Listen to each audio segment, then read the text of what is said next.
Ya, silakan Bari. Assalamualaikum warahmatullahi wabarakatuh. Waalaikumsalam warahmatullahi wabarakatuh. Alhamdulillahirabbil alamin.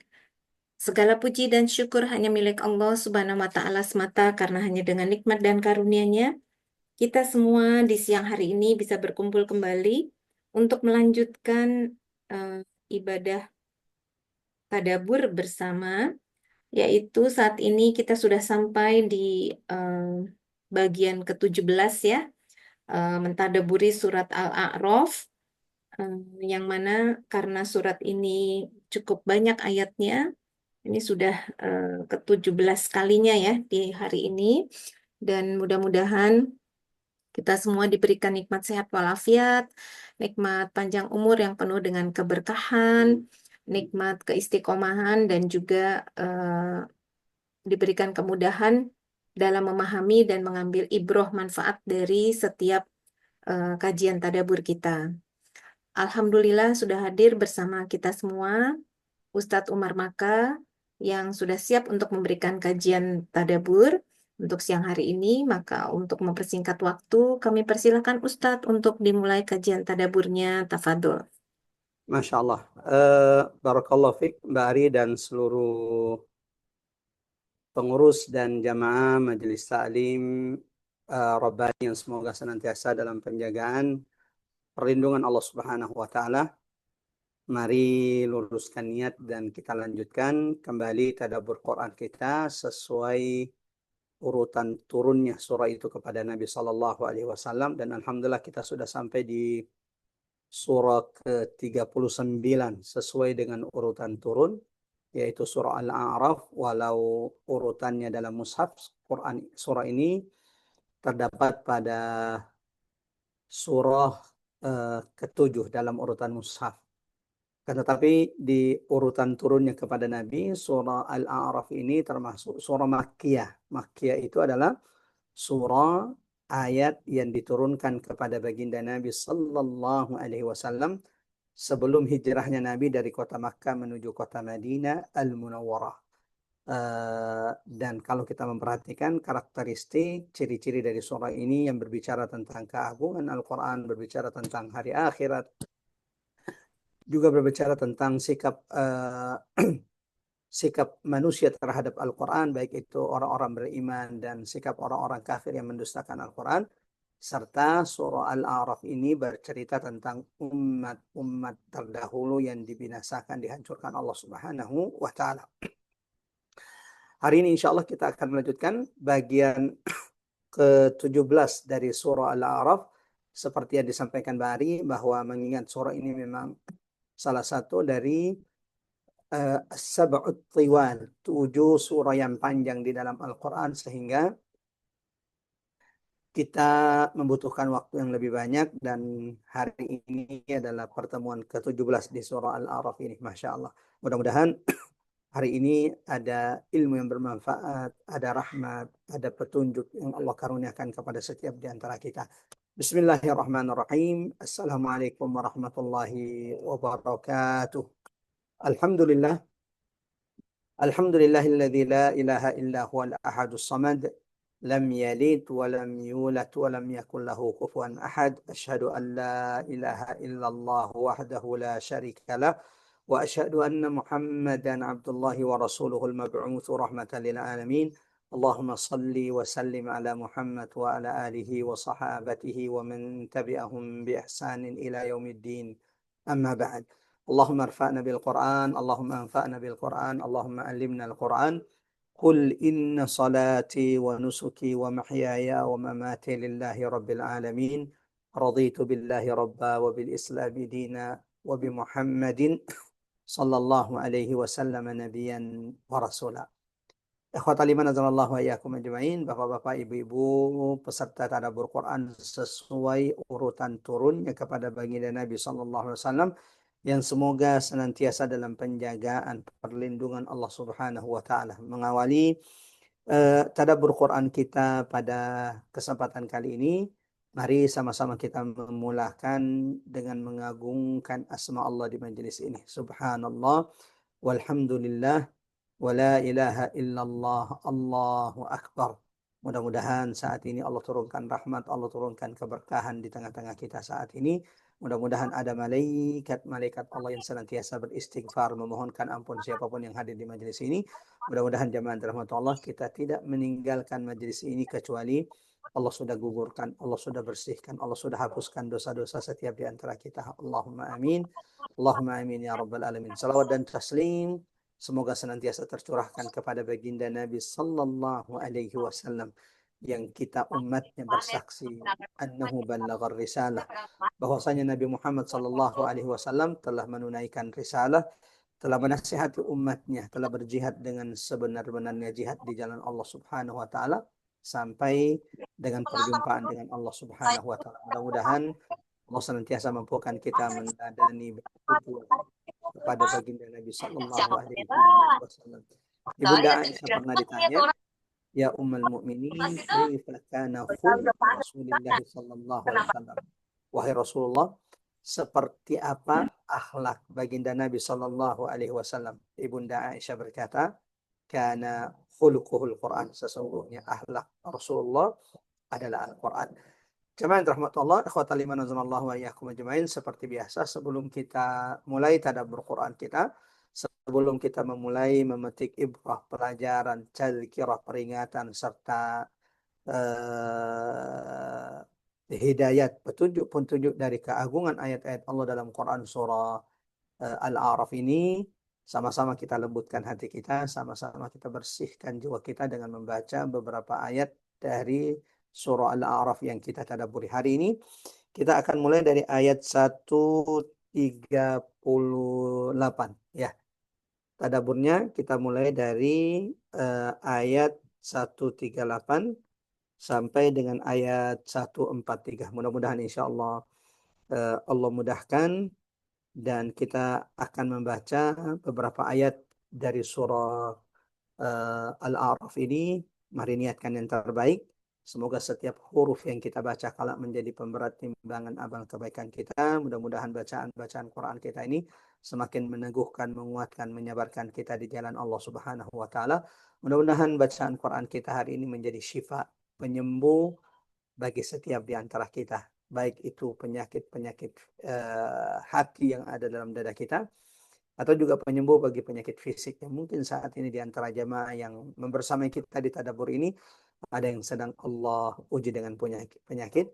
Mudah-mudahan Allah segerakan kesembuhan, dan mari niatkan bacaan Quran kita pada kesempatan kali ini menjadi sebab Allah turunkan syifa, kesembuhan bagi setiap di antara kita, sebagaimana Allah tegaskan dalam Al-Quran, wa nunazzilu minal Qur'ani ma huwa syifa, dan kami turunkan di antara Al-Quran itu yang menjadi penyembuh, rahmat bagi orang-orang yang beriman.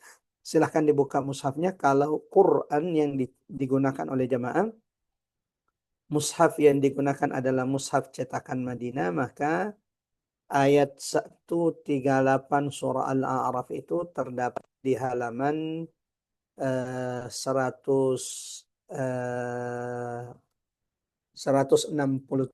ya.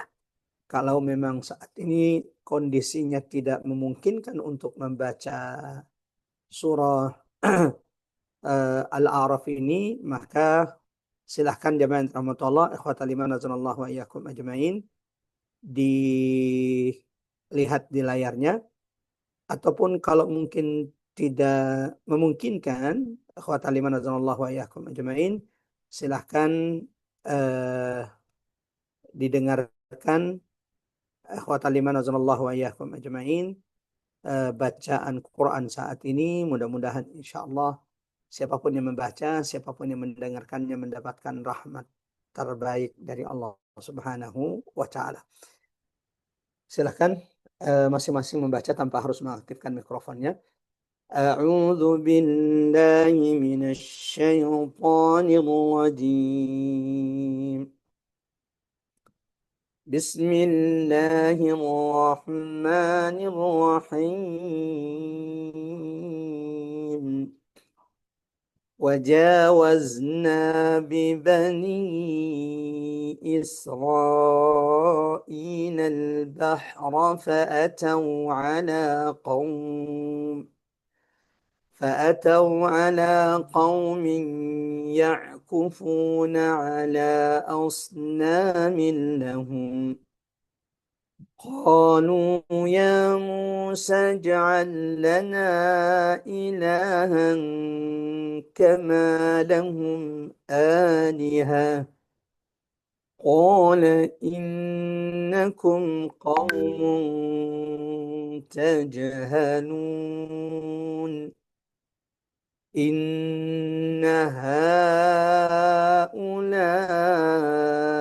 متبر ما هم فيه وباطل ما كانوا يعملون قال أغير الله أبغيكم إلها وهو فضلكم على العالمين وإذ أنجيناكم من آل فرعون يسومونكم سوء العذاب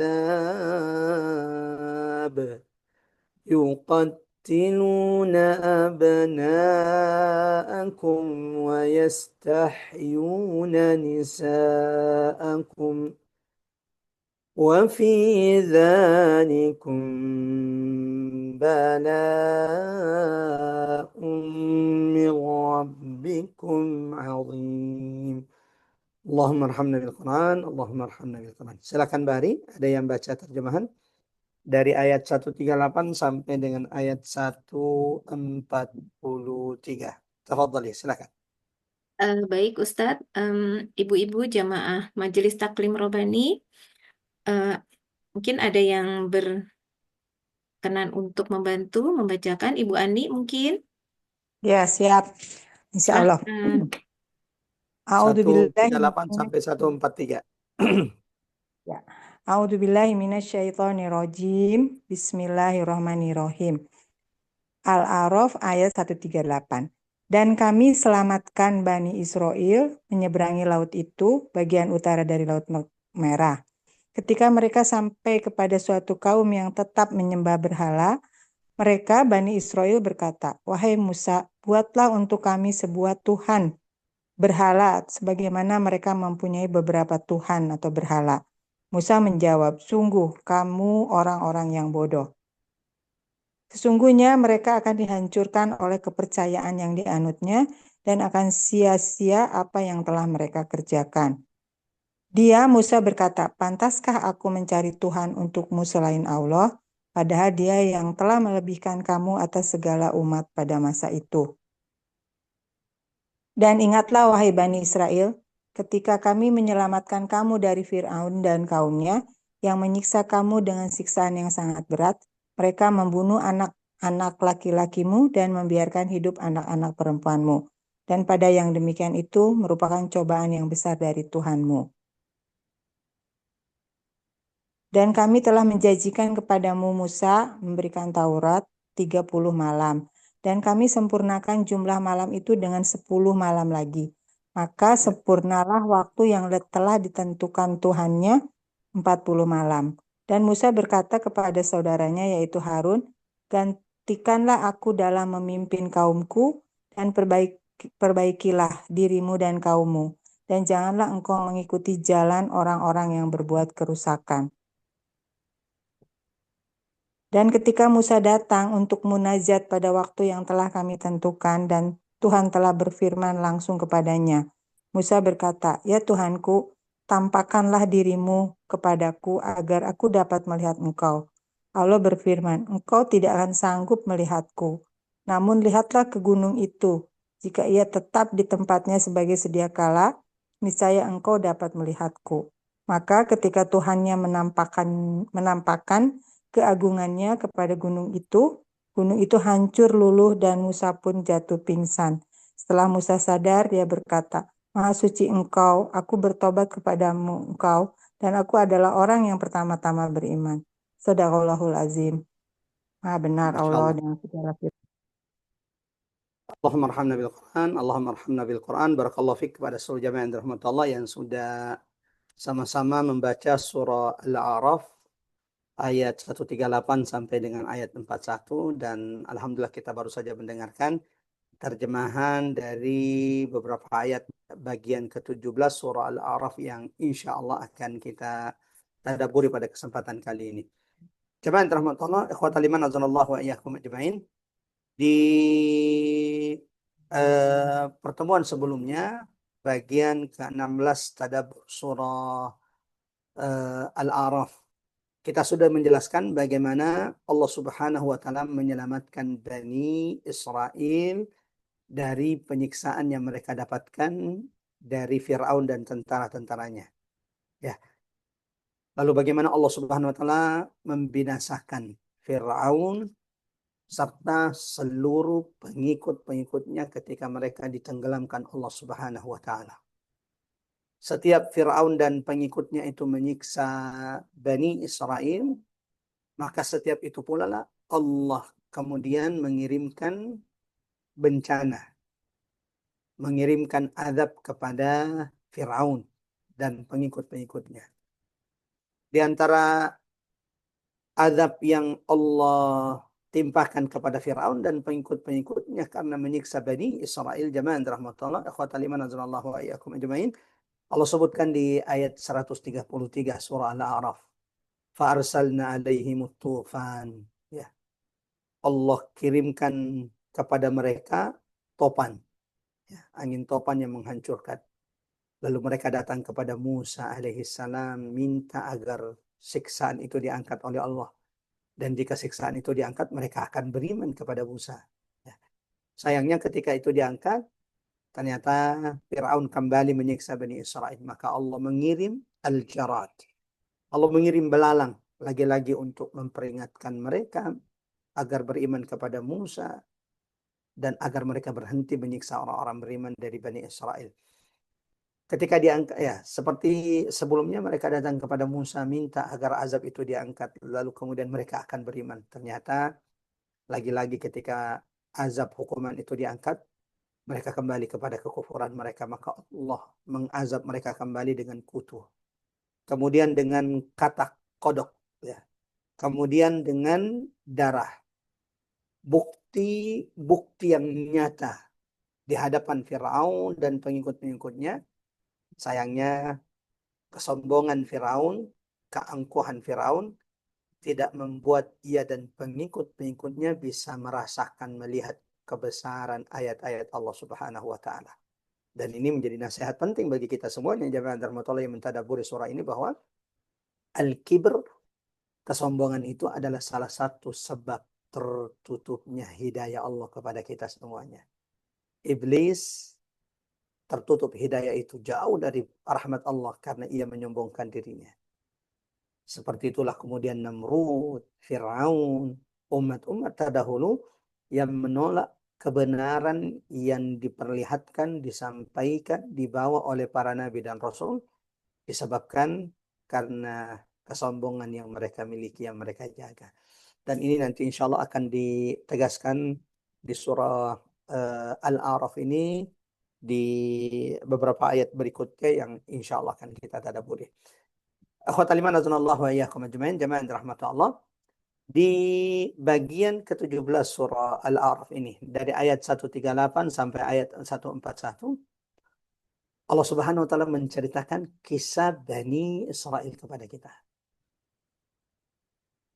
Khususnya ketika mereka setelah diselamatkan dari pengejaran Firaun, di mana mereka saat itu mengira tidak mungkin selamat. Sampai-sampai sebagian orang-orang Bani Israel yang bebal itu mengkritik Nabi Musa, menyalahkan Nabi Musa. Inna lamudrakun, wahai Musa, kita ini pasti ditemukan oleh Firaun. Ya. Dan tidak ada jalan keluar memang saat itu. Di depan mereka lautan, dan di belakang mereka jutaan tentara Firaun yang datang untuk menangkap dan membunuh mereka. Sehingga kemudian mereka mengangkat suara berkata, ya Musa, inna lamudrakun, celaka, kita pasti akan ditangkap. Lalu Nabi Musa dengan tegas mengatakan, kalla, sekali-kali tidak. Inna ma'iya rabbi sayahdin. Sesungguhnya bersamaku Tuhanku yang pasti akan memberikan petunjuk. Allah berikan petunjuk kepada Musa. Berikan keselamatan di detik-detik menegangkan. Fadrib bi'asakal bahar. Allah perintahkan Musa memukul lautan dengan tongkatnya. Fanfalaq. Tiba-tiba lautan itu kemudian terbelah. Kattawudil azim. Belahannya seperti gunung besar. Nabi Musa kemudian dengan pasukannya berhasil selamat melewati lautan yang terbelah. Allahu Akbar. Lagi-lagi tanda-tanda kebesaran Allah yang Allah perlihatkan di depan mata orang-orang Bani Israel, termasuk di depan mata Firaun. Allah selamatkan mereka dari kejaran Firaun sampai di ujung. Dan Firaun yang awalnya khawatir, cemas, tidak mau mengejar, tapi akhirnya juga ikut mengejar setelah dikuatkan oleh Haman. Dan ketika Firaun dan jutaan tentaranya berada di tengah-tengah lautan, Allahu Akbar. Allah perintahkan lautan menenggelamkan Firaun, namun tetap menyelamatkan jasadnya, supaya menjadi tanda-tanda kebesaran Allah, peringatan bagi siapapun yang hidup setelah Firaun. Sayangnya Bani Israel, ya, dengan karakter mereka yang Allah jelaskan di dalam Quran, hari ini kalau mendapati orang-orang Yahudi, Zionis la'natullah alaihim di Palestina, yang tadinya diberi tempat untuk tinggal di Palestina, menyambung hidup, ketika mereka dibantai, ketika mereka kemudian dikucilkan, didiskriminasi di Eropa, mereka datang ke Palestina, minta izin tinggal di sana. Lalu setelah mereka membeli tanah Palestina, setelah mereka berkuasa, coba perhatikan apa yang mereka lakukan terhadap saudara-saudara kita di Palestina. Nah, kisah Bani Israel hari ini itu memang menggambarkan bagaimana karakter mereka, bagaimana sifat orang-orang Yahudi itu. Allah sudah perlihatkan tanda-tanda kebesaran Allah di hadapan mereka. Bagaimana kasih sayang Allah kepada orang-orang Bani Israel. Setiap mereka disiksa oleh Firaun, setiap itu pula Allah hukum Firaun dan pengikut-pengikutnya. Bahkan ketika mereka hendak dibunuh, dikejar, dan sepertinya sudah tidak akan selamat, Allahu Akbar, Allah berikan keselamatan.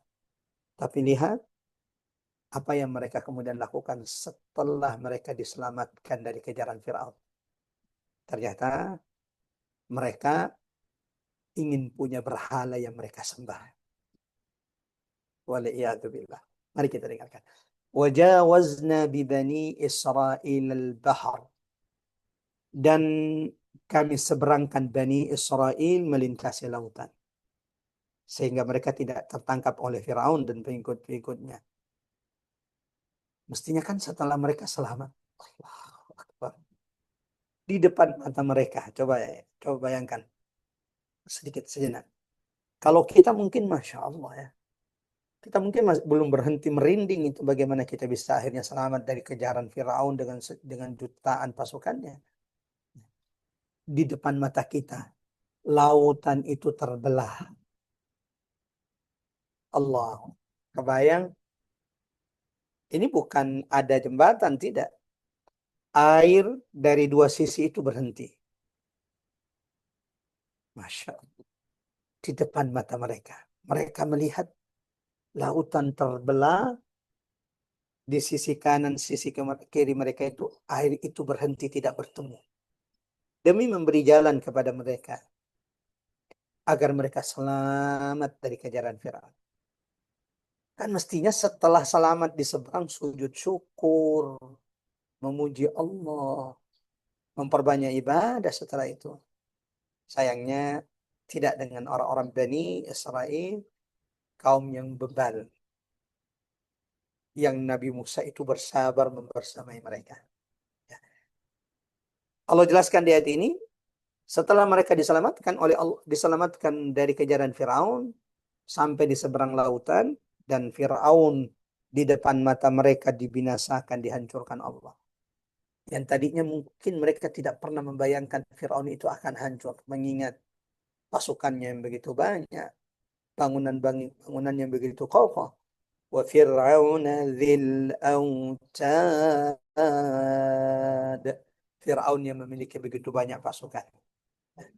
Tapi akhirnya Masya Allah, Allah hancurkan, Allah binasakan mereka di depan mata orang-orang Bani Israel. Sayangnya coba lihat sikap sifat orang-orang Bani Israel itu. Setelah sampai di seberang, فأتوا على قوم يعقفون على أصنام لهم. Di tengah perjalanan mereka setelah berhasil menyeberang, ya, diselamatkan Allah. Mereka mendatangi, melewati suatu kaum yang sedang menyembah berhala-berhala mereka. Kan mestinya mereka yang mengkritik, Musa, kok bisa mereka menyembah berhala? Bukankah Tuhan yang Maha Kuasa adalah Allah yang kita sembah? Tapi coba lihat Bani Israel. Ketika mereka melihat sekelompok orang menyembah berhala, tiba-tiba mereka berkata kepada Musa, Ya Musa, wahai Musa, ij'al lana ilahan kama lahum alihah. Buatkan kami berhala yang kami sembah. Sebagaimana mereka mempunyai sesembahan, sebagaimana mereka memiliki berhala. Kebayang bagaimana marahnya Musa saat itu. Makanya Masya Allah, Nabi Rasul itu memiliki kesabaran melebihi manusia biasa. Musa termasuk ulul azmi minar rusul. Saking sabarnya beliau membersamai Bani Israel yang beban. Ya. Seperti apa reaksi Nabi Musa alaihissalam ketika Bani Israel yang baru saja, ibu-ibu bapak-bapak yang dirahmati Allah, baru saja diselamatkan Allah dari kejaran Firaun, baru saja berhasil menyeberang. Dan di depan mata mereka melihat bagaimana Allah binasakan Firaun. Ternyata apa yang mereka minta? Minta dibuatkan berhala sesembahan seperti berhala-berhala kaum yang mereka lewati saat itu. Imam Al-Qurtubi dalam tafsirnya mengatakan, menukil pendapat Imam Qatadah bahwa kabilah yang dilihat oleh Bani Israel yang sedang menyembah berhala itu adalah kabilah Lakhm, ya, yang mereka tinggal di daerah Ar-Riqqah.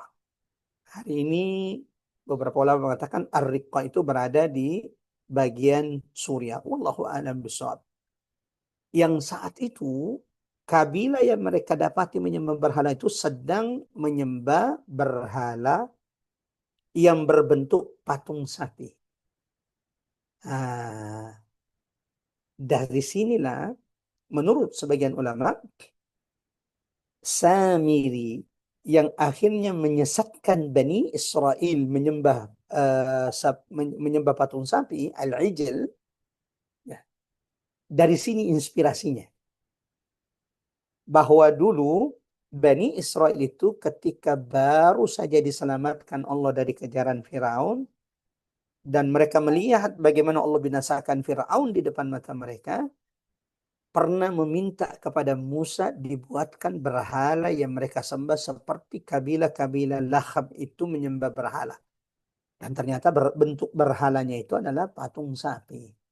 Nah, Samiri ketika tidak ada Musa, ketika Musa pergi meninggalkan kaumnya untuk perjumpaan dan perjanjian dengan Allah, menjadikan momen itu kemudian membuat patung sapi, lalu kemudian menyeru orang-orang Bani Israel itu untuk menyembah patung sapi tersebut. Ya, Musa kemudian berkata, Qala innakum qaumun tajahadun. Dengan keras, marah Nabi Musa mengatakan, sesungguhnya kamu adalah orang-orang yang bodoh. Ya, ini masih mending. Nabi Musa masih mengatakan itu. Qala innakum qaumun tajahadun. Kalau kita mungkin udah habis itu. Bani Israel kita kata-katai. Nabi Musa hanya mengatakan, qala innakum qaumun tajhalun. Kalian ini sesungguhnya adalah orang-orang bodoh. Bagaimana kalian tega menyekutukan Allah yang telah menyelamatkan kalian, yang telah merahmati kalian, yang telah melindungi kalian. Bagaimana mungkin kalian tega menyembah berhala selain Allah Subhanahu wa taala? Sampai di sini jamaah yang dirahmati Allah, ikhwatal iman azanallahu wa iyyakum ajmain. Ada beberapa pelajaran ibrah yang bisa kita petik dari ayat, ada beberapa mutiara tadabbur yang bisa kita petik dari ayat 138 ini. Yang pertama, terbiasa dengan sebuah maksiat akan menjadikan seseorang itu terpengaruh dengan maksiat tersebut. Ya, maksudnya seperti apa, Ustaz? Di antara penjelasan ulama bahwa Yahudi itu saking lamanya mereka hidup bersama orang Mesir yang menyembah berhala, ya, saking seringnya, saking lamanya mereka hidup bersama, berdampingan dengan orang-orang Mesir yang menyembah berhala, akhirnya itu berefek, ya, berdampak kepada mereka yang akhirnya juga terpengaruh untuk menyembah berhala. Ini pentingnya bapak-bapak, ibu-ibu yang dirahmati Allah, mencari lingkungan yang baik untuk diri kita, keluarga kita, anak-anak kita. Ya. Al-jaru qabla ad-dar. Kaedahnya dalam Islam itu memperhatikan, melihat siapa yang menjadi tetangga sebelum melihat seperti apa rumah yang akan kita tinggali. Sayangnya kaedah ini hari ini banyak kita tinggalkan. Ibu-ibu, bapak-bapak kalau nyari rumah biasanya ya tipe rumahnya dulu yang dilihat. Kalau sudah kecantol dengan rumahnya, tak lagi memperhatikan siapa tetangganya, dengan siapa ia berdampingan. Padahal Nabi SAW mengingatkan kita agar senantiasa mencari komunitas lingkungan tetangga yang baik. Ada al-jaru qabla dar. Dan ini salah satu pelajaran penting dari ayat 138 surah Al-A'raf ini. Lingkungan itu bisa mempengaruhi. Seperti Bani Israel yang ternyata terpengaruh dengan tradisi budaya orang-orang Mesir yang menyembah berhala, patung-patung. Karena lamanya mereka tinggal bersama orang-orang yang menyembah berhala. Allahu Akbar. Kalau ingin menyelamatkan akidahmu, menyelamatkan imanmu, istiqomah di atas agama Allah, jauhi segala bentuk lingkungan, ya, suasana yang akan mempengaruhi tauhid, akidah agama kita kepada Allah Subhanahu wa taala. Pelajaran kedua dari ayat ini jemaah dirahmati Allah, salah satu tanda-tanda lemahnya iman adalah apa? Salah satu tanda-tanda lemahnya iman. Nah, salah satu tanda-tanda lemahnya iman adalah suka mengikuti yang viral-viral. Walau yang viral itu adalah sesuatu yang buruk, bahkan bisa merusak agama kita. Dalam Quran surah Al-An'am, Allah ingatkan kepada kita semuanya. Belajar dari Bani Israel yang lemah iman itu. Tanda-tanda kebesaran Allah yang berkali-kali diperlihatkan di depan mata mereka, ternyata dikalahkan dengan sesuatu yang buruk yang mereka lihat di tengah jalan atau di tengah perjalanan mereka. Maka ini menunjukkan dha'ful iman, lemahnya iman. Nah, salah satu tandanya lemah iman itu adalah suka mengikuti yang viral-viral, walau yang viral-viral itu adalah sesuatu yang buruk. Bani Israel melihat ada kaum kabilah yang menyembah berhala patung sapi. Mereka minta kepada Musa alaihi salam untuk kemudian juga dibuatkan patung seperti mereka. Bapak-bapak, ibu-ibu yang dirahmati Allah, dalam Quran surah Al-An'am ayat 116 Allah ingatkan kita jangan suka ikut yang viral-viral. Ya. Karena bisa jadi yang kau ikut itu adalah sesuatu yang menyesatkanmu dari jalan Allah. Kita ini kan kadang latah. Ya. Ada gerakan-gerakan yang viral, kita juga ikut-ikutan melakukan gerakan-gerakan tersebut. Yang nanti setelah dicek ternyata Ini adalah gerakan-gerakan yang memang propaganda yang sengaja disebarkan oleh musuh-musuh agama Allah Subhanahu wa taala. Apa yang Allah ingatkan dalam Quran surah Al-An'am ayat 116? Wa in tuti' aktsar man fil ard. Jika engkau mengikuti, mentaati kebanyakan orang di atas muka bumi ini. Tiba-tiba kebanyakan orang melakukan sesuatu, kita juga ikut-ikutan. Ini sesuatu yang diingatkan oleh Allah, dilarang oleh Allah. Jangan suka mengikuti sesuatu yang viral-viral, walau banyak orang yang melakukannya. Wa in tuti aktsara man fil ard. Karena jika kalian mengikuti kebanyakan ya orang di atas muka bumi ini, apa bahayanya? Yudilluka an sabilillah. Mereka akan menyesatkanmu dari jalan Allah Subhanahu wa taala. Allahu akbar. Mudah-mudahan setelah tadabbur hari ini jaga kita, Allah jaga keturunan-keturunan kita. Jangan suka ikut-ikutan dengan yang viral-viral. Ya. Belajar dari kaum Bani Israel, ya, yang Allah celah mereka di ayat ini karena ingin dibuatkan berhala seperti berhala yang disembah orang-orang yang mereka lihat. Sebagaimana dalam Quran surah Al-An'am, Allah ingatkan kita, jika engkau mengikuti kebanyakan manusia di atas muka bumi ini, maka mereka akan menyesatkanmu dari jalan Allah Subhanahu wa ta'ala. Lanjut, jemaah rahmatullah. Pelajaran ketiga dari ayat ini, surah Al-An'am ayat 138. Ayat ini menjadi pengingat bagi kita, tidak boleh mendiamkan kesyirikan yang ada di depan mata kita. Ya. Tidak boleh membiarkan umat kita ini terjerumus dalam kesyirikan. Maka di ayat ini dengan tegas Allah mengabadikan perkataan Nabi Musa kepada kaumnya. Qala innakum qaumun tajhalun. Nabi Musa berkata, sesungguhnya kalian ini memang benar-benar orang-orang yang bodoh. Ya, la haula wala quwata illa billah. Menunjukkan ketegasan Nabi Musa. Enggak boleh main-main dengan kesyirikan. Allahu Akbar.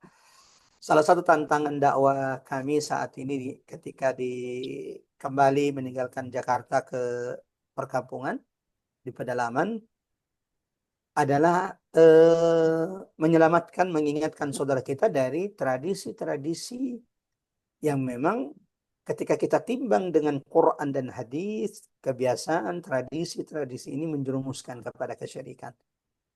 Ya, masih banyak betul kita dapati saudara-saudara kita yang menyembelih selain Allah. Menyembelih ayam untuk penunggu batu besar, kayu besar, atau yang mereka keramatkan. Melarung sesajen di sungai untuk penunggu sungai dan seterusnya. Yang ini jemaah rahmatullah, ikhwatal iman adalah perbuatan yang jika ditimbang dengan Quran dan Sunnah adalah perbuatan yang bisa menjerumuskan dalam kesyirikan. Dan Al-Quran memerintahkan kita tegas dengan kesyirikan. Gak bisa main-main. Kenapa?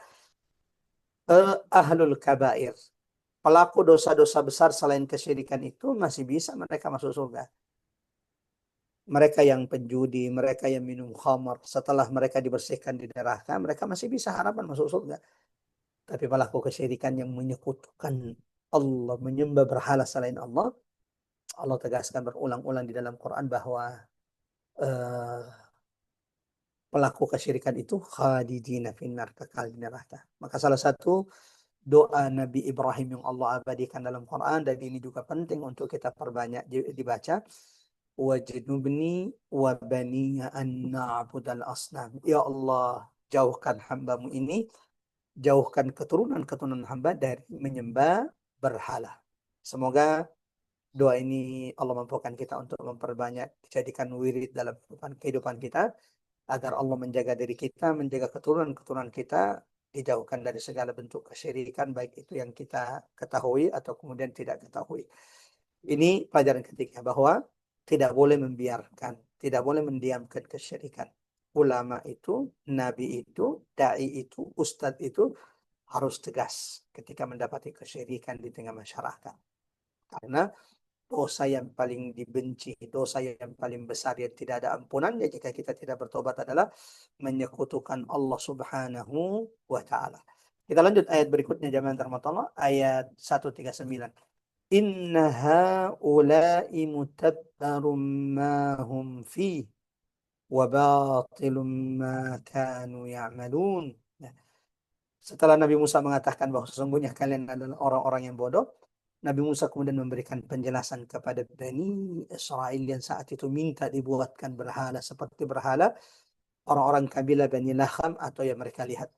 Nabi Musa mengatakan sesungguhnya mereka itu akan dihancurkan atas apa yang mereka kerjakan. Allahu Akbar. Apakah kalian mau menyembah berhala seperti mereka? Apakah kalian ingin menyembah patung sapi seperti patung sapi yang mereka sembah? Yang kalian lihat, mereka yang menyembah selain Allah ini yang kalian lihat, sesungguhnya mereka itu akan dihancurkan atas apa yang mereka kerjakan. Dan sia-sia apa yang mereka kerjakan itu.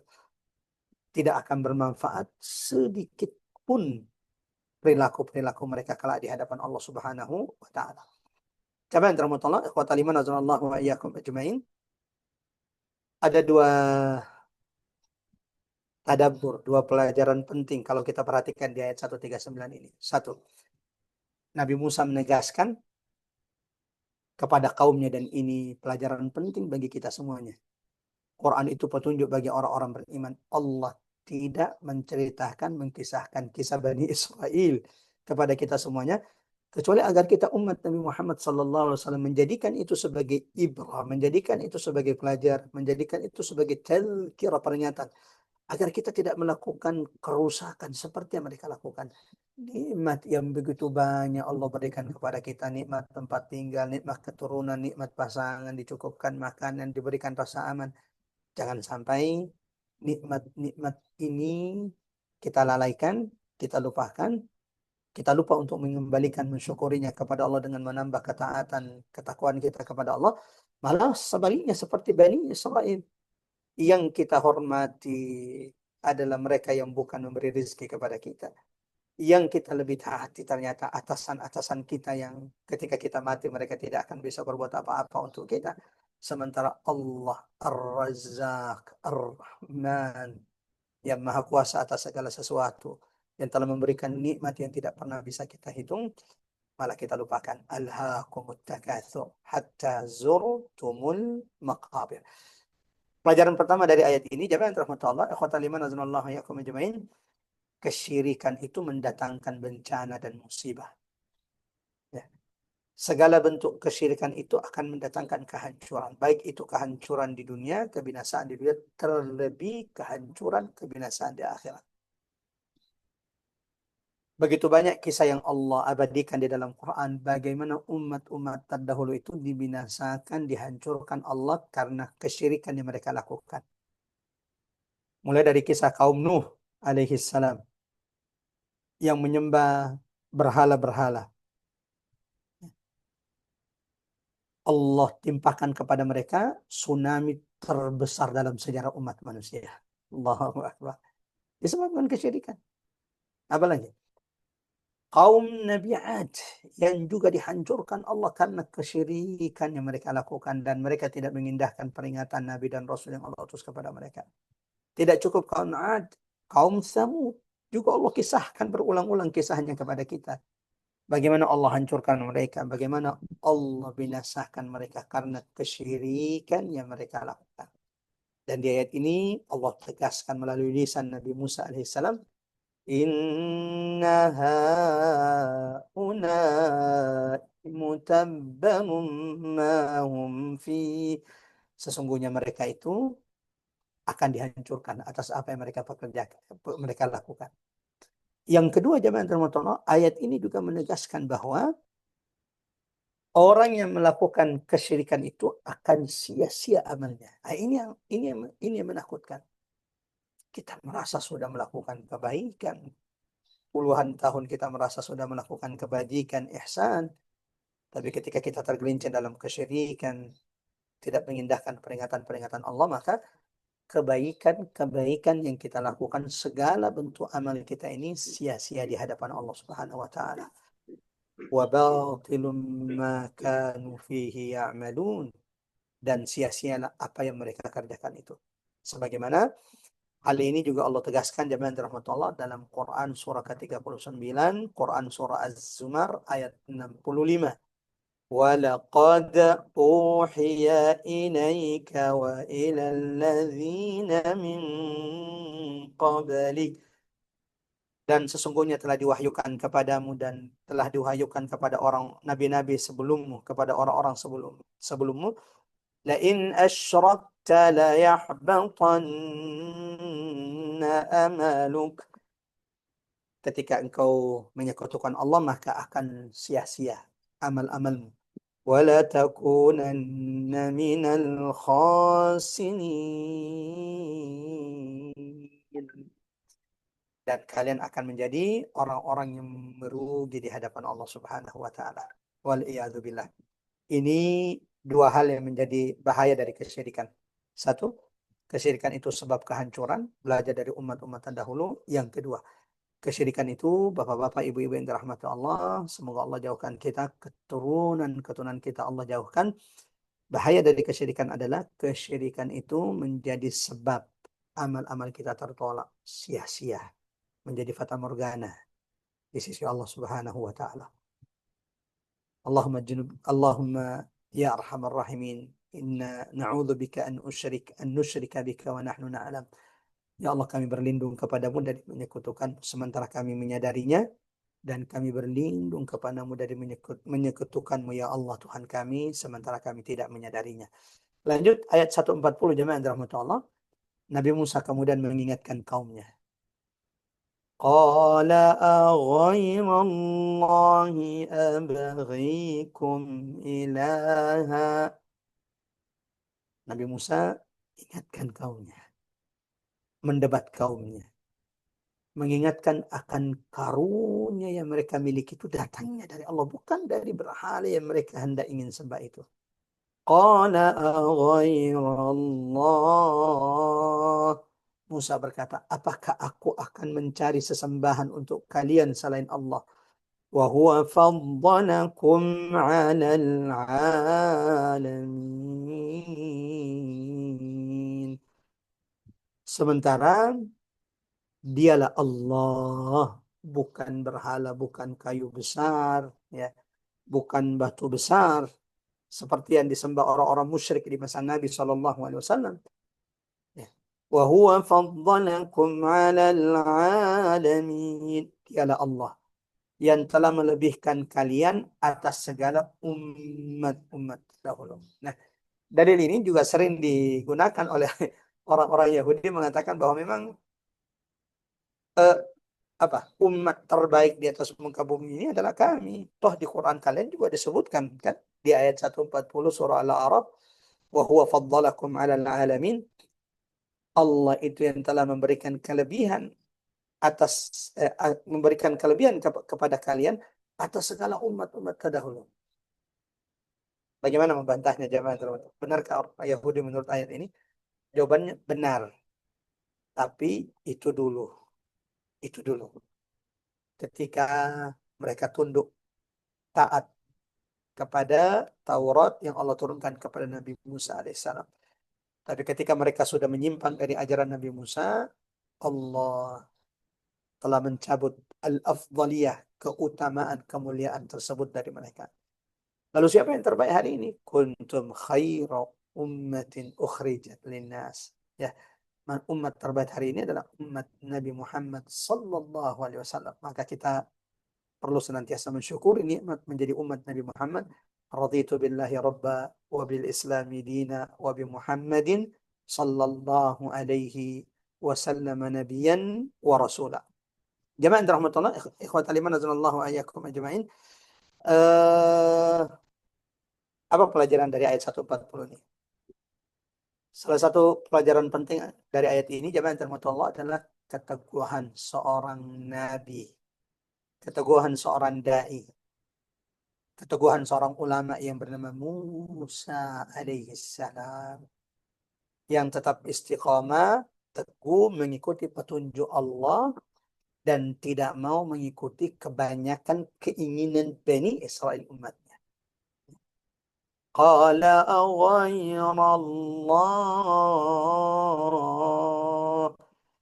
Salah satu ujian penceramah, ujian dai, ujian ulama, ujian ustadz itu adalah ketika mereka harus melarang sesuatu yang diinginkan kebanyakan umat. Maka ada ulama membagi ulama itu dibagi menjadi beberapa bagian. Ya, apa itu? Ada ulama ummah, ulamaul ummah. Maksudnya ulama yang mengikuti apa keinginan umat. Jadi kalau umat itu benci kesyirikan dikritik, diluruskan, mereka tidak pernah berani mau bicara tentang rusaknya, bahayanya kesyirikan. Mereka mengikuti angin, apa maunya umat, model ceramah seperti apa, walau kemudian akhirnya isinya nggak ada pelajaran, nggak ada petunjuk di dalamnya, itu yang mereka ikuti. Ini disebut dengan apa? Ulama umat, ulama yang mengikuti apa maunya umat. Yang kedua, ada ulama us-sultah. Apa itu ulama us-sultah? Ulama penguasa. Karena kalau yang tadi itu adalah, tapi mending yang pertama, ya, karena masih mengikuti apa maunya umat. Kalau yang tadi itu mengikuti apa maunya umat, maka jenis kedua ulama ini adalah yang mengikuti apa maunya penguasa. Ceramah dia, kajian dia, yang disuka oleh penguasa. Apa yang tidak disuka oleh penguasa tidak akan pernah mereka jelaskan. Riba, apalagi kezaliman, dan lain-lainnya. Yang ketiga, dan ini yang lurus. Apa itu? Ulama ur-rabbani. Ulama yang hanya mengikuti petunjuk Allah dan apa yang Allah inginkan untuk disampaikan. Dan itulah yang kita pelajari dari sosok Musa alaihi salam. Dan kisahnya ini Allah kisahkan kepada Nabi Muhammad. Allah kisahkan kepada kita agar kita belajar dari keteguhan Nabi Musa alaihi salam. Ya. Walau umatnya memaksa kepada Musa untuk dibuatkan berhala, Nabi Musa tetap teguh menyeru, mengingatkan mereka untuk senantiasa mengesahkan Allah Subhanahu wa taala. Qala aghairallahi abghikum ilaha wa huwa faddalakum 'alal alamin. Apakah aku akan mencari sesembahan untuk kalian selain Allah, sementara dialah yang telah memuliakan kalian di atas umat-umat yang ada. Pelajaran kedua, jamaah yang dirahmati Allah, akhwatal iman azanallahu wa iyyakum ajmain.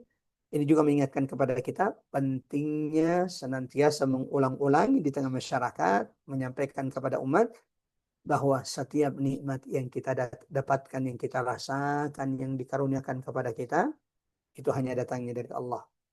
Labbaik Allahumma labbaik, labbaik la syarika laka labbaik, innal hamda wan ni'mata laka wal mulk la syarika lak. Dan ini juga penting untuk kita tanamkan dalam diri kita, tanamkan kepada anak-anak kita. Salah satu doa yang diajarkan baginda Nabi itu disebut dengan Sayyidul Istighfar. Ya, pemimpin dari doa-doa, pemimpin dari istighfar. Apa isinya?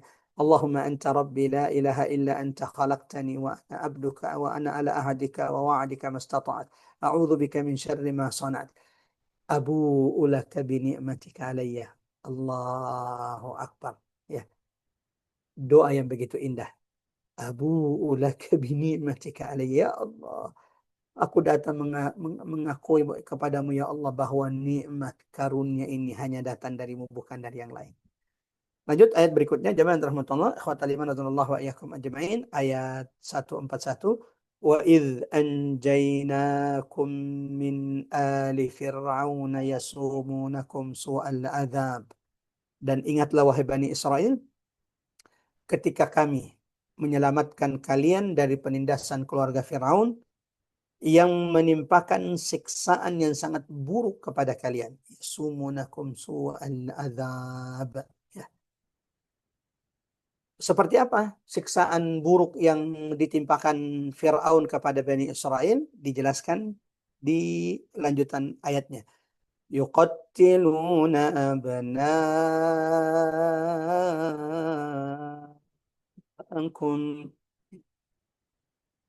Mereka itu ya membunuhnya anak-anak laki-laki kalian. Tidakkah kalian ingat bagaimana Firaun dan pengikut-pengikutnya itu menimpakan siksa yang sangat buruk kepada kalian, lalu kami selamatkan kalian wahai Bani Israel. Tidakkah kalian mengingat bahwa dulu Firaun dan pengikut-pengikutnya yang telah kami binasakan, dulu itu mereka senantiasa terus-menerus membunuhi anak laki-laki kalian. Ya. Kisah Nabi Musa yang kemudian dihanyutkan di laut karena memang semua anak laki-laki Bani Israel itu diperintahkan Firaun untuk dibunuh. Bagaimana Musa akhirnya selamat? Ya kita tahu dalam Quran surah Al-Qasas Allah ceritakan kepada kita bagaimana akhirnya Allah selamatkan Firaun ketika sang ibunda tercinta Nabi Musa alaihissalam meletakkan putra yang tercinta di dalam tabut, di dalam peti, lalu diikat, diulur, ya. Sampai ketika suatu saat dia mengantuk, tiba-tiba peti yang di dalamnya berisikan bayinya itu terhanyut, ya. Sehingga dia kejar, sampai kemudian tiba-tiba dia dapati peti itu ternyata berhenti di depan istana Firaun. Allahu Akbar. Padahal dia sengaja dihanyutkan, dilarung di laut supaya jauh dari Firaun. Ternyata Allah berkehendak lain. Ketika peti yang berisi Nabi Musa itu hanyut, Allah perintahkan air itu menggiring Nabi Musa di depan istana Firaun. Dan akhirnya ditemukan oleh istri Firaun, Asya binti Muzahim, yang kemudian melaporkan kepada suaminya hendak dibunuh. Tetapi kemudian Asya binti Muzahim yang kemudian mempertahankan di depan Firaun suaminya supaya Musa alaihi salam itu tidak dibunuh. Wa yastahyuna nisa'akum. Tidakkah kalian mengingat wahai Bani Israel? Ya. Tidakkah kalian mengingat bahwa orang-orang Fir'aun dan pengikutnya ketika mereka membunuhnya anak laki-laki kalian, membiarkan hidup anak-anak perempuan kalian, wa fi dzalikum bala'un min rabbikum azim, dan pada demikian itu terdapat cobaan yang besar dari Tuhan kalian. Allahu akbar. Jemaah rahmat Allah, ikhwatal iman azanallahu wa iyyakum ajmain. Ujian itu ada dua bentuknya. Ini pelajaran pertama dari ayat 141 ini. Ujian dalam bentuk keburukan dan ujian dalam bentuk kesenangan, nikmat. Dua-duanya ini ujian. Sebagian kita mengira bahwa ujian itu kalau sedang ditimpakan Allah penyakit, sedang bangkrut usahanya, Allah ya uji dengan kesulitan. Mereka mengira hanya ini yang disebut dengan ujian. Sementara ketika mereka mendapatkan kelapangan, rezeki yang baik, ini bukan ujian. Padahal Allah ingatkan dalam Quran, wa nabluukum bisyarri wal khairi fitnah. Ujian itu ada dua bentuknya. Ada ujian dalam bentuk keburukan dan ada ujian dalam bentuk kebaikan. Seperti itu yang Allah ingatkan kepada Bani Israel. Ketika mereka disiksa, ditimpakan siksa keras oleh Fir'aun dan pengikut-pengikutnya, ini adalah ujian.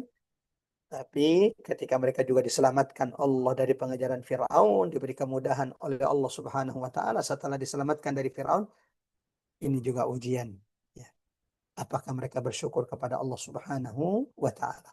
Yang kedua, jemaah rahmat Allah, sering-sering mengingat nikmat-nikmat yang Allah berikan kepada kita. Salah satu sebab kita senantiasa istiqomah teguh di atas agama Allah dan tidak menyekutukan Allah Subhanahu wa Ta'ala. Maka penting senantiasa jemaah rahmat Allah memulai hidup kita di setiap hari dengan menyandarkan setiap nikmat kita ini hanya kepada Allah Subhanahu wa Ta'ala. Ya. Ketika bangun tidur, alhamdulillah alladzi ahyana ba'da ma amatana. Ketika hendak tidur, kita mensyukuri nikmat, ya, menyandarkan bahwa setiap nikmat yang kita miliki, setiap karunia yang kita rasakan saat ini itu hanya datang dari Allah Subhanahu wa Ta'ala, bukan dari yang lain.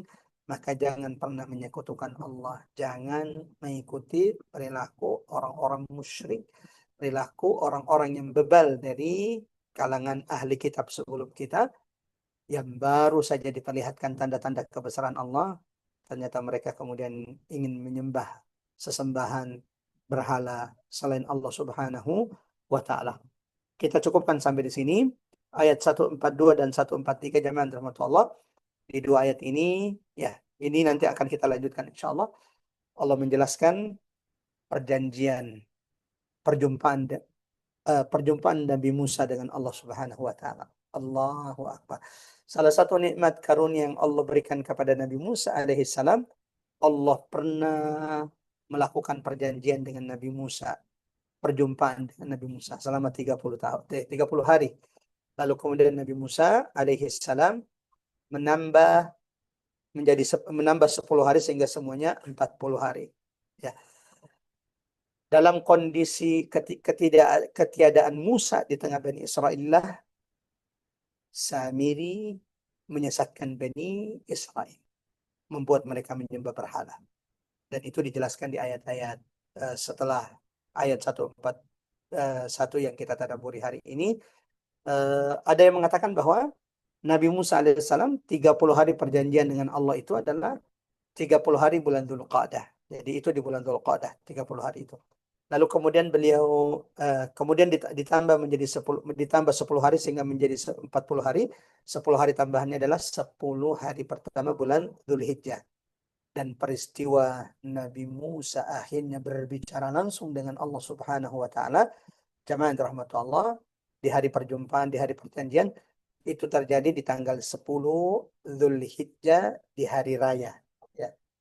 Yang hari ini hari raya Idul Adha bagi kita, Yaumun Nahar, di hari ke-10 itulah Nabi Musa akhirnya berbicara dengan Allah Subhanahu wa Ta'ala. Dan ketika Nabi Musa merasakan nikmat indahnya suara Allah, ya Rabb.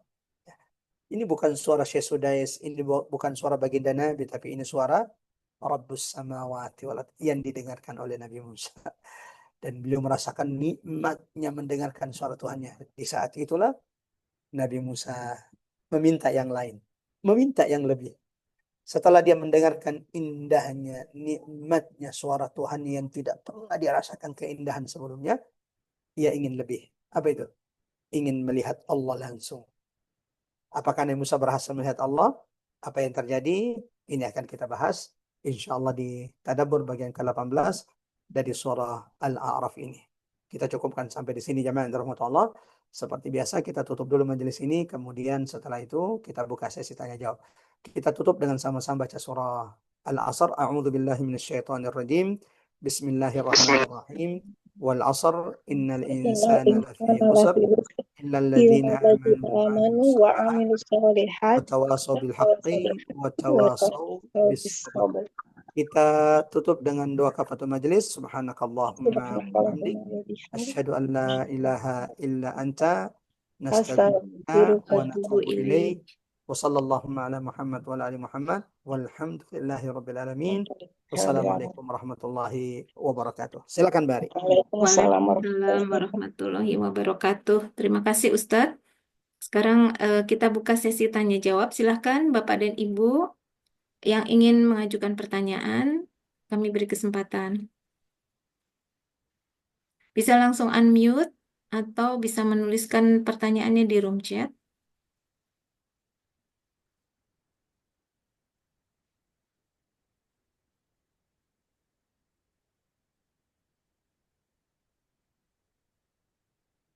Masya Allah. Baik, ini ada pertanyaan, saya bacakan ya Ustadz. Ya. Pertanyaan dari Ibu Hasmawati. Ustadz, bagaimana menyikapi ulama sultah? Ya, Masya Allah. Bagaimana menyikapi ulama sultah? Ya. Sultah. Tadi kita jelaskan bahwa Masya Allah ada 3, ulama itu dibagi menjadi 3. Ulama ummah, ya, ulama yang mengikuti keinginan masyarakat. Ulama sultah, ulama yang mengikuti keinginan pemerintah. Yang ketiga, ulama ur-rabbani, ulama yang hanya mengikuti apa yang Allah inginkan dan menyampaikan apa yang Allah perintahkan. Nasihat saya, carilah ulama, bergurulah, ambillah ilmu dari ulama rabbani. Ya. Karena manusia itu akan terpengaruh dari siapa dia mengambil ilmu. Tadi di ayat 138 kita jelaskan bahwa Bani Israel itu saking lamanya mereka hidup bersama orang Mesir, sehingga mereka terpengaruh dengan kesyirikan berhala-berhala yang disembah oleh orang-orang Mesir. Ya. Carilah guru, ulama ur-rabbani yang betul-betul menyampaikan, mendakwakan apa yang Allah perintahkan dan Allah ingini. Ya. Adapun ulama sultan, selama memang yang disampaikan itu adalah kebenaran sesuai dengan Quran dan Sunnah, maka tidak ada masalah kita mengikuti. Tapi ketika kemudian mereka menyuruh kita kepada maslahat, ya maslahat penguasa saja, dan itu bisa saja, dan apalagi kalau bertentangan dengan Quran dan Sunnah, maka sebaiknya kita jauhi dan memohon perlindungan kepada Allah Subhanahu wa taala. Wallahu a'lam bissawab. Seperti itu kira-kira. Silakan Bari. Baik, terima kasih Ustadz. Ada lagi yang ingin bertanya?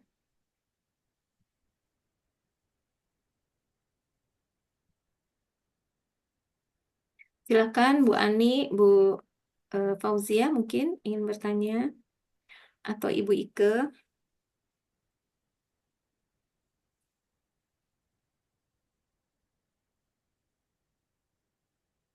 Kalau tidak ada pertanyaan, kita tutup dengan doa ya Ustadz, Ya, seperti biasa. siap Mbak Ari. Masya Allah. Barakallahu fiik Mbak Ari. Ya, jamaah yang dirahmati Allah, jika memang sudah tidak ada pertanyaan, mari sama-sama kita tutup insya Allah majelis pertemuan kita saat ini dengan sama-sama bermunajat, memanjatkan doa-doa terbaik kita. Semoga Allah ijabah doa-doa yang kita panjatkan. Allahumma amin. Allahumma amin ya rabbal alamin. Sama-sama kita mulakan dengan istighfar 3 kali. Astaghfirullahaladzim. Astaghfirullahaladzim. Astaghfirullahaladzim. Alladzi la ilaha illa huwal hayyul qayyum wa atubu ilaih. اللهم يا رحمن يا رحيم اللهم لا تدع في مقامنا هذا ذنبا إلا غفرت ولا هما ولا غما إلا فرجت ولا مريضا إلا شفيت ولا حاجة من حوائج الدنيا إلا يسرتها يا أرحم الراحمين. Allahumma ya Allah Tuhan kami, jangan biarkan kami bubar, menutup, meninggalkan majelis ini ya Allah, kecuali Engkau telah bersihkan, gugurkan dosa-dosa setiap di antara kami. ربنا ظلمنا أنفسنا وإن لم تغفر لنا وترحمنا لنكونن من الخاسرين. اللهم اغفر لنا ما قدمنا وما أخرنا وما أسررنا وما أعلنا ya Allah.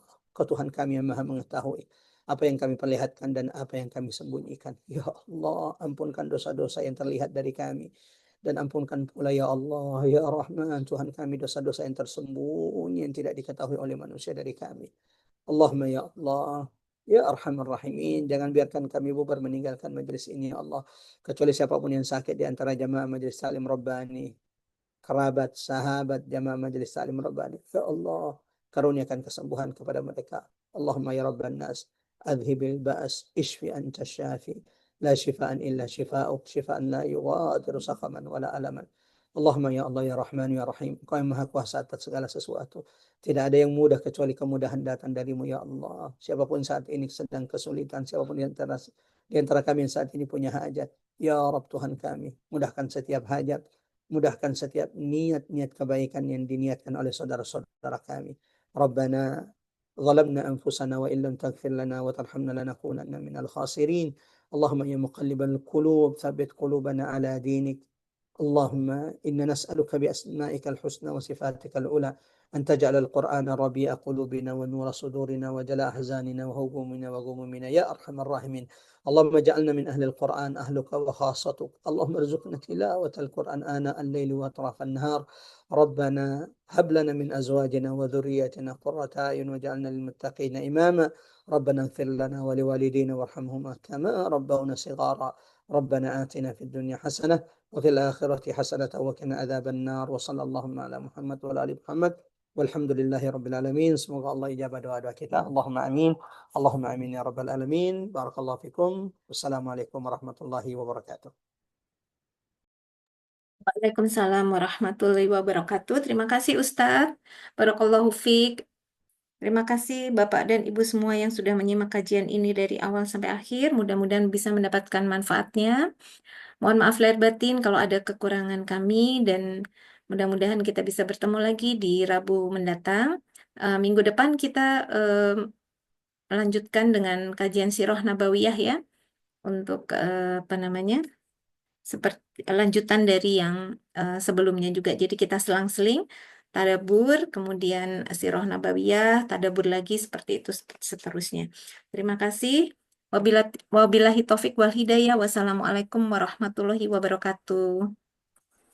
Waalaikumsalam. Waalaikumsalam warahmatullahi wabarakatuh. Terima Terima kasih Bu kasih Ari. Mbak Ati. Terima Jazakallah kasih khairan, Ari. jamaah semua. Terima kasih Amin Pak Batin. Asof, Pamit terima ya. kasih Bu Marlin, terima kasih Mbak Tata, Assalamualaikum Mbak Andima, Bu Ani, terima kasih Bu wabarakatuh. Ike, Bu Linda, terima kasih Bu Wanda, terima kasih Bu Wati, terima kasih. Assalamualaikum Terima kasih, Pak Ari. warahmatullahi wabarakatuh. Assalamualaikum. Waalaikumsalam warahmatullahi Maaf lahir wabarakatuh. batin. Pamit.